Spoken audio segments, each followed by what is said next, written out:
Welcome to our video channel. Don't forget to subscribe for more great railway videos. Selamat datang di channel video kami. Jangan lupa subscribe untuk update video-video terbaru kami.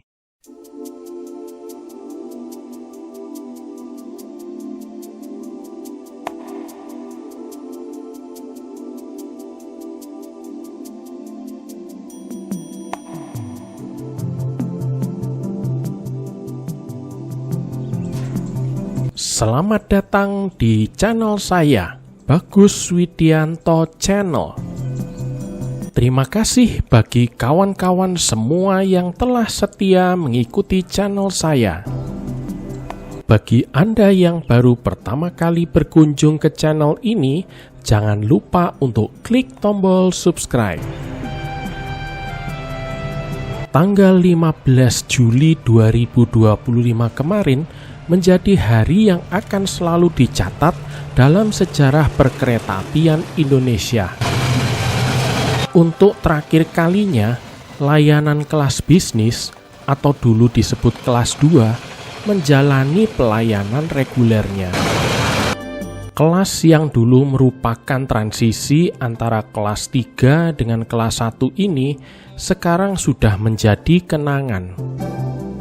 Setelah puluhan tahun melayani para penumpang yang menginginkan layanan lebih baik dari kelas ekonomi, tapi lebih murah dari kelas eksekutif, akhirnya PT Kereta Api memensiunkan layanan ini. Di video ini, saya akan berbagi kisah pengalaman saya menaiki kelas kereta api yang bersejarah ini. Pertama kali saya merasakan naik kereta api kelas bisnis adalah di tahun 1987. Waktu itu saya sekeluarga naik kereta api ekspres siang yang sekarang menjadi kereta api Pasundan. Perjalanan ini juga merupakan pertama kalinya saya naik kereta api jarak jauh lintas provinsi dan pertama kalinya di luar rute Surabaya-Malang. Dan ini juga pertama kalinya saya naik kereta api yang ditarik lokomotif CC201 setelah sebelumnya kereta-kereta yang saya naiki ditarik BB301 atau BB304. Saya cukup senang sekali karena bisa merasakan naik perjalanan kereta api yang selama ini serta dengan kenyamanan yang di atas kelas ekonomi. Kereta kelas bisnis yang saya naiki cukup unik karena kursinya menghadap ke tengah seperti kelas ekonomi dan ada meja lipat di tengahnya. Mirip kelas ekonomi tapi kursinya lebih empuk dan jaraknya lebih jauh.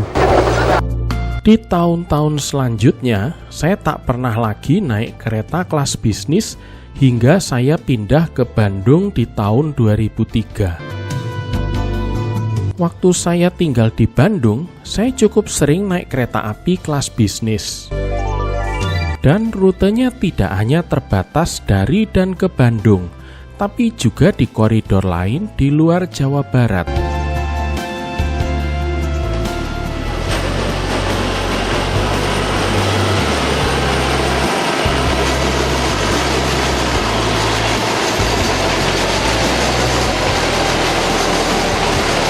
Biasanya dulu saya naik kelas bisnis kalau ada kegiatan komunitas penggemar kereta api di Jakarta. Dari Bandung, saya naik kereta api Parahyangan sebelum kemudian turun di Jatinegara atau Gambir.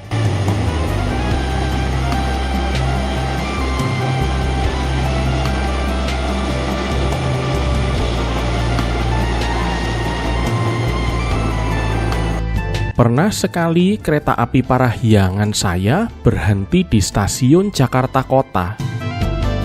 Ini juga pertama kalinya saya melihat lokomotif CC204 mampir ke stasiun bersejarah ini, karena sebelumnya mereka hanya sampai Gambir saja. Karena kereta kelas bisnis tidak ber-AC, kita bisa merasakan bagaimana perubahan suhu udara di luar sana. Ini terasa sekali kalau kita naik kereta api Parahyangan pagi dari Bandung menuju Jakarta. Walaupun tidak ber-AC seperti halnya kelas ekonomi, kelas bisnis menawarkan kenyamanan ekstra. Seperti okupansi yang dibatasi jumlah kursi, kursi sudut terbah yang lebih empuk, kabin yang lebih steril, dan akses ke stasiun kelas 1. Saya dulu sangat menikmati perjalanan naik kereta kelas bisnis, terutama untuk perjalanan siang hari yang durasinya tidak terlalu lama. Selain Parahyangan, saya juga dulu terkadang suka naik kelas bisnis kereta api seperti Lodaya, Mutiara Selatan, Sancaka, atau Malabar kalau ada acara di Madiun, Solo, atau Yogyakarta. Salah satu dari perjalanan ini adalah pertama kalinya saya naik kelas bisnis jarak jauh dan di malam hari. Menurut saya, naik kereta api jarak jauh kelas bisnis di malam hari bisa terasa beda dengan naik yang di siang hari. Walaupun lebih nyaman daripada kelas ekonomi, tapi sering saya melihat penumpang yang menggelar tikar di lantai untuk tidur. Bagi beberapa penumpang, kursi kelas bisnis masih dianggap kurang nyaman untuk tidur.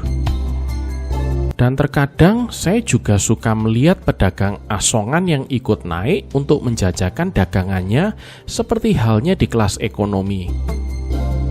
Dulu daerah yang terkenal dengan pedagang asongannya adalah Daop 5 Purwokerto. Sampai-sampai dulu saya menjuluki daop ini sebagai daop asongan. Biasanya mereka naik dari stasiun sebelum Kroya, seperti Sidareja atau Maos, dan ikut hingga Kutoarjo. Karena pedagang asongan dan penumpang yang tidur di lantai, suasana di dalam kereta bisnis tidak ubahnya seperti kelas ekonomi. Hanya bedanya ada kipas angin serta pemberhentian keretanya lebih sedikit.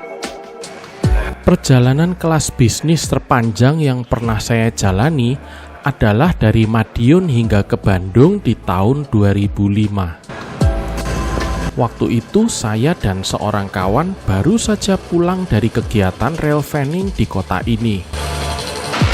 Suasana perjalanan kala itu mirip dengan yang saya ceritakan sebelumnya. Apalagi waktu itu banyak penumpang yang membawa barang bawaan yang cukup besar. Walaupun kami duduk di pojok belakang kereta, anehnya ada saja penumpang yang tidur di sela di belakang kursi kami. Perjalanan kelas bisnis yang paling unik yang pernah saya alami adalah sewaktu saya naik KRD Kaligung di tahun 2007. Waktu itu saya naik dari stasiun Semarang Poncol hingga ke Tegal. Tujuan asli perjalanan saya sebenarnya Bandung dan idealnya turun di Cirebon karena di sana banyak bis-bis lokal tujuan Bandung. Tapi karena trayek kereta Kaligung waktu itu hanya sampai Tegal dan tidak ada kelas bisnis yang melayani rute langsung ke Bandung, akhirnya saya mengambil perjalanan ini. Bisa dibilang KRD Kaligung yang saya naiki waktu itu adalah KRD dengan fasilitas paling nyaman yang saya naiki. Tidak seperti KRD Patas di Bandung, kursinya empuk dan menghadap ke depan semua. Selain itu, saya juga takjub dengan betapa kencangnya KRD 1 ini. Mungkin perjalanan tercepat menggunakan KRD MCW. Perjalanan dengan kereta Kaligung ini juga merupakan terakhir kalinya saya melewati rute asli jalur kereta api di tepi laut di daerah pelabuhan. Di zaman itu, jalur kereta apinya mayoritas masih menempel di bibir pantai. Jadi penumpang bisa mendapatkan pemandangan laut yang sangat jelas sekali dari atas kereta api. Pemandangan ini sekarang sudah tinggal kenangan, karena semenjak double track, jalur kereta apinya dibuat lebih masuk ke daratan untuk meniadakan tikungan tajam. Namun tak semua perjalanan kereta bisnis punya kenangan baik. Bisa dibilang, perjalanan kelas bisnis terburuk yang pernah saya alami adalah sewaktu saya naik kereta api Lodaya dari Solo hingga ke Bandung di tahun 2007 yang lalu. Waktu itu saya baru pulang dari kegiatan outing dengan Railfans, naik kereta lokalan Wonogiri yang waktu itu masih ditarik lokomotif BB300. Awal-awal perjalanan berasa normal layaknya perjalanan kereta api non-AC pada umumnya. Tapi di tengah jalan, tiba-tiba ada beberapa orang yang merokok bebarengan di dalam kereta. Kalau itu kurang, mereka juga menutup semua jendela yang terbuka sehingga otomatis membuat kabin kereta jadi sumpek penuh asap rokok. Suasana kabin kereta waktu itu berasa tak ubahnya seperti kamar gas. Sungguh sesuatu yang menyedihkan, mengingat di dalam kereta waktu itu banyak juga anak kecil dan balita yang tak seharusnya terpapar asap rokok. Petugas yang ada juga tidak terlalu memperdulikan masalah tersebut. Mau pindah gerbong mustahil karena waktu itu kereta apinya cukup penuh dan banyak juga penumpang yang berbaring tidur di kursi. Mau ke bordes juga tidak banyak membantu karena banyak yang duduk di sana dan bahkan ada yang merokok. Otomatis sepanjang perjalanan saya harus menahan nafas karena tidak tahan dengan bau rokoknya, dan saya juga sama sekali tidak bisa tidur. Perjalanan itu merupakan salah satu perjalanan kereta api terburuk yang pernah saya alami. Di sisi lain, saya juga pernah mengalami perjalanan kereta api kelas bisnis yang menurut saya terbaik. Ironisnya, perjalanan ini juga sama-sama menggunakan kereta api Lodaya dari rute Solo hingga ke Bandung. Hanya bedanya, waktu itu saya berjalan di siang hari di tahun berikutnya, yaitu 2008. Waktu itu saya baru saja selesai mengikuti kegiatan kunjungan ke pabrik Inka di Madiun. Tapi waktu itu saya belum membeli tiket balik menuju Bandung dari Madiun. Saat saya pergi membeli tiket di stasiun, saya terkejut bahwa mayoritas kereta api dari Madiun ke Bandung sudah full book. Yang masih tersedia hanyalah tiket kelas ekonomi dan eksekutif. Naik kelas ekonomi jelas sangat melelahkan, sementara eksekutif terlalu mahal untuk saya waktu itu. Penjual tiket waktu itu menawarkan ke saya tiket bisnis kereta Lodaya, tapi saya harus ke Solo dulu. Setelah berpikir sejenak, akhirnya saya memutuskan untuk membeli tiket ini. Sebenarnya sore itu idealnya saya sudah bergerak dari Madiun ke Solo, agar esok harinya saya tinggal ke stasiun untuk naik kereta. Tapi karena saya sudah bayar kamar losmen di Madiun, otomatis saya sudah tidak punya uang untuk sewa kamar di Solo. Akhirnya saya memilih untuk menginap semalam di Madiun sebelum pindah ke Solo esok harinya.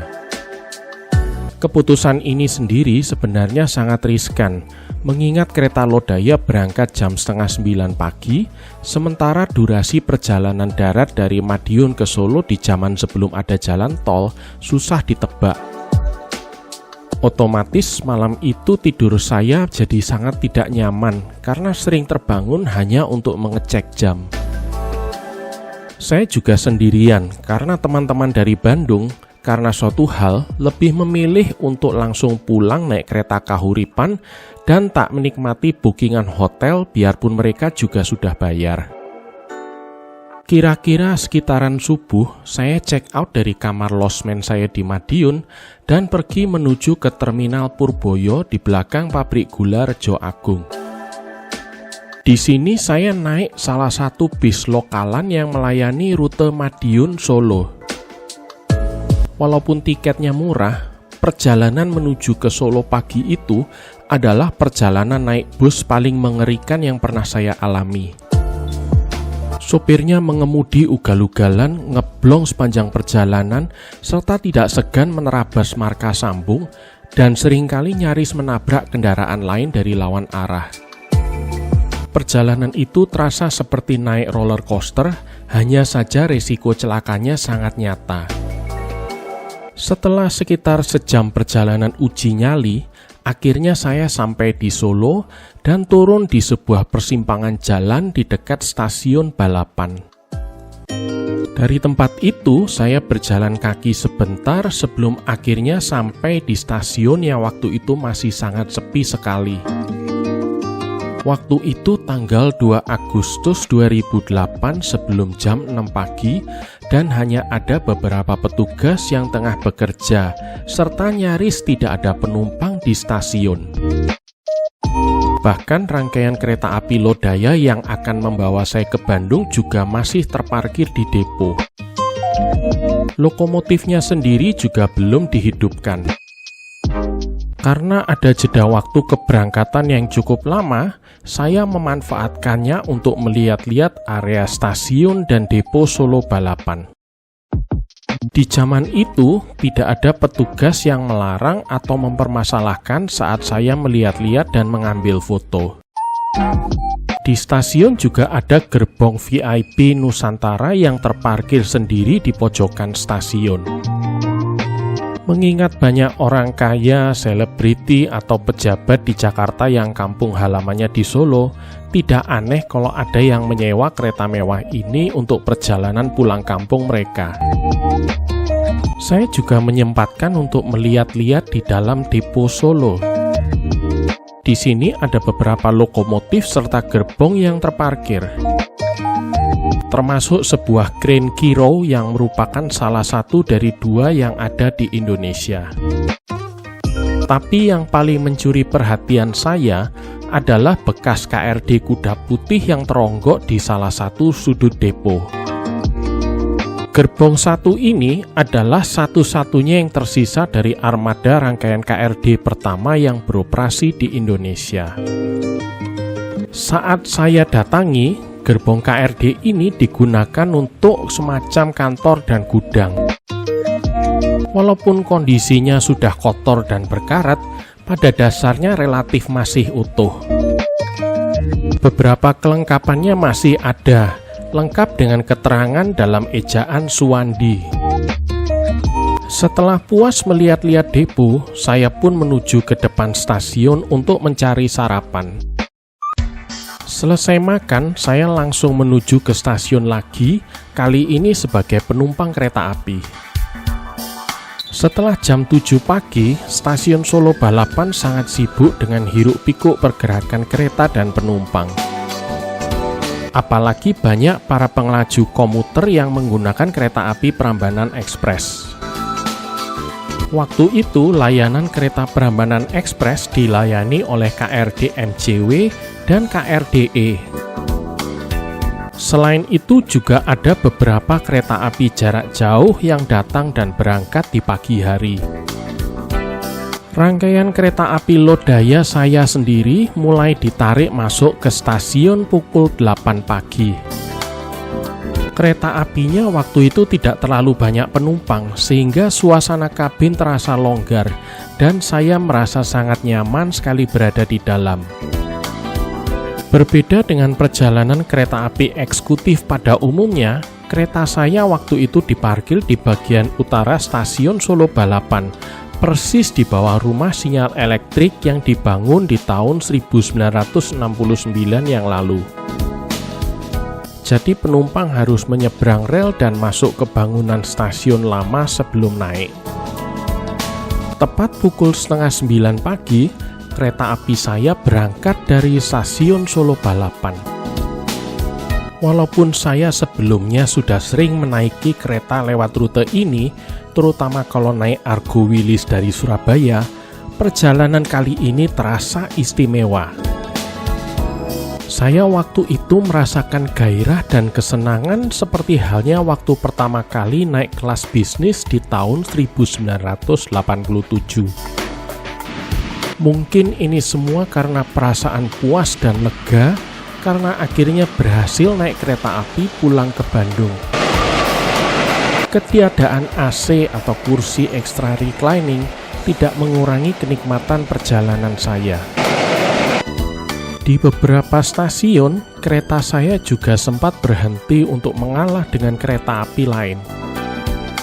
Termasuk di stasiun Kawunganten, di mana dia memberi jalan ke kereta api Lodaya pagi dari Bandung. Kereta api Lodaya siang yang saya tumpangi akhirnya sampai di Bandung jam 5:30 sore, dan saya merasa lega serta bersyukur bisa kembali ke rumah saya waktu itu dengan selamat. Di zaman PT KA dipimpin Pak Ignatius Yonan, kelas-kelas layanan kereta api di bawah eksekutif mengalami banyak peningkatan kualitas pelayanan. Walaupun awalnya sempat ditentang, akhirnya kelas seperti ekonomi dan juga bisnis dipasangi AC. Selain itu, merokok di atas kereta api juga dilarang sama sekali, termasuk di area bordes ataupun kereta makan. Bahkan pegawai kereta api seperti masinis dan operator gerbong pembangkit bisa mendapatkan sanksi kalau ketahuan merokok saat berdinas. Peningkatan ini jelas membuat kualitas kenyamanan kabin jadi meningkat drastis, hampir menyerupai kelas eksekutif.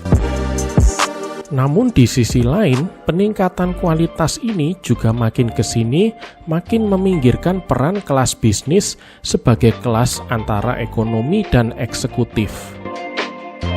Ini karena kualitas kenyamanan kelas ekonomi sekarang malah mengalahkan kelas bisnis. Dimulai dengan kemunculan kelas ekonomi New Image di tahun 2016 dan turunannya yaitu kelas premium yang punya ruang kaki lebih lega di tahun selanjutnya. Bahkan di tahun 2024 muncul kelas ekonomi yang desain kursinya mirip sekali dengan kursi kelas eksekutif di zaman dulu. Inovasi-inovasi ini jelas membuat kursi kelas bisnis menjadi kalah nyaman. Beberapa kereta api yang sebelumnya merupakan kelas bisnis diganti dengan kelas ekonomi model baru ini. Ada juga yang sebelumnya full kelas bisnis diubah menjadi campuran kelas eksekutif dan ekonomi model baru. Rangkaian kereta bisnis yang lengser ada juga yang dialihkan untuk kereta ekonomi, contohnya kereta api Logawa. Di periode ini, saya mengalami perjalanan kereta api kelas bisnis untuk terakhir kalinya. Waktu itu di tahun 2018, saya mengantar rombongan turis asing dari Madiun menuju ke Surabaya naik kereta api Ranggajati. Saat naik kereta ini, saya merasa sangat takjub. Walaupun interiornya mirip dengan kelas bisnis yang dulu sering saya naiki, keberadaan AC dan insulasi ruangan membuatnya terasa lebih nyaman dibanding dengan yang dulu. Setelah perjalanan itu, saya tak pernah lagi menaiki kereta api kelas bisnis hingga saya menerima kabar di pertengahan tahun 2025 kalau kelas ini akan dihapus secara permanen. Penghapusan ini banyak disesalkan oleh beberapa kalangan, terutama mereka yang punya kenangan akan kelas kereta api satu ini. Mereka masih menginginkan agar kelas ini tetap ada sebagai perantara kelas ekonomi dan eksekutif. Tapi kenyataannya, tingkat kenyamanan kelas ekonomi terbaru di zaman sekarang pada dasarnya lebih dibanding kelas bisnis. Mungkin alasan itulah kenapa PT Kereta Api dengan percaya diri memutuskan untuk menghapus total layanan kelas bisnis di Pulau Jawa.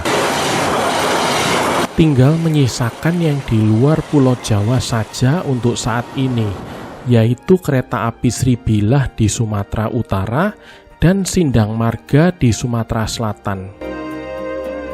Kini bagi kita yang di Pulau Jawa, kelas bisnis sudah tinggal sejarah.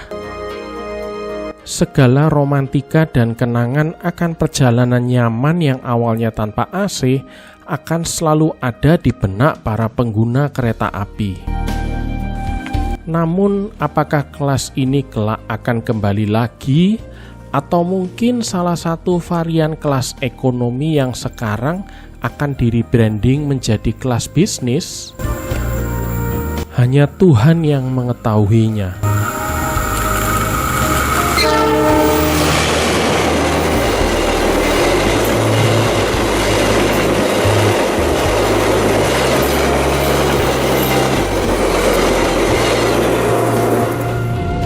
Terima kasih bagi kawan-kawan semua yang telah menyimak video ini hingga selesai. Nantikan video-video menarik seputar kereta api selanjutnya hanya di Bagus Widianto Channel. Terima kasih dan sampai jumpa.